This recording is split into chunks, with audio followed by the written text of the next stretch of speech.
പ്രതിപക്ഷ നേതാവ് രാഹുൽ ഗാന്ധിക്കും മറ്റ് കോൺഗ്രസ് നേതാക്കൾക്കുമെതിരെ ഡൽഹിയിൽ നടന്ന പോലീസ് അതിക്രമത്തിലും അറസ്റ്റിലും പ്രതിഷേധിച്ച് വടക്കഞ്ചേരി മണ്ഡലം കോൺഗ്രസ് കമ്മിറ്റി പ്രതിഷേധ പ്രകടനവും പൊതുയോഗവും സംഘടിപ്പിച്ചു.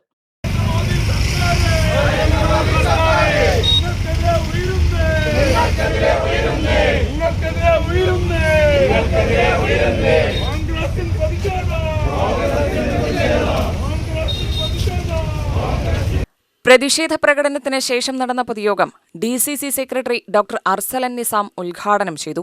കേന്ദ്ര സർക്കാരിന്റെ നടപടികൾ രാഷ്ട്രീയ പ്രേരിതമാണെന്നും ജനാധിപത്യാവകാശങ്ങൾ ഹനിക്കുന്ന സമീപനമാണിതെന്നും അദ്ദേഹം ആരോപിച്ചു.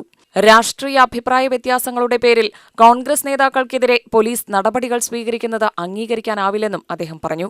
ഭരണഘടന ഉറപ്പു നൽകുന്ന ജനാധിപത്യ സ്വാതന്ത്ര്യങ്ങളും പൗരാവകാശങ്ങളും സംരക്ഷിക്കുന്നതിനായി കോൺഗ്രസ് പ്രവർത്തകർ ജനകീയ പ്രതിഷേധങ്ങളുമായി മുന്നോട്ടു പോകുമെന്നും അദ്ദേഹം കൂട്ടിച്ചേർത്തു.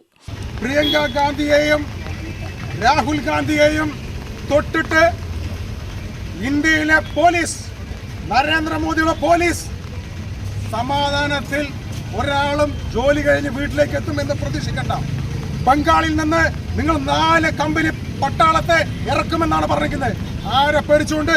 ഇന്ത്യൻ നാഷണൽ കോൺഗ്രസിനെ പേടിച്ചിട്ടാണെങ്കിൽ പ്രിയമുള്ളവരെ, BJP-ക്കാരെ, നരേന്ദ്രമോദി നിങ്ങൾ 8 നിലയിൽ പൊട്ടാൻ പോവുകയാണ്.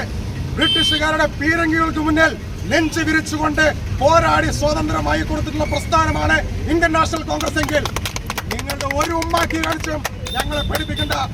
മണ്ഡലം വൈസ് പ്രസിഡന്റ് MP ശശികല അധ്യക്ഷത വഹിച്ചു. പൊതുയോഗത്തിൽ സഹകരണ bank president Reji K Mathew, K Mohandas, Babu Madhavan, Johny Dayan, Sunil Chuvattupadam എന്നിവർ പ്രസംഗിച്ചു. UTV news, Palakkad.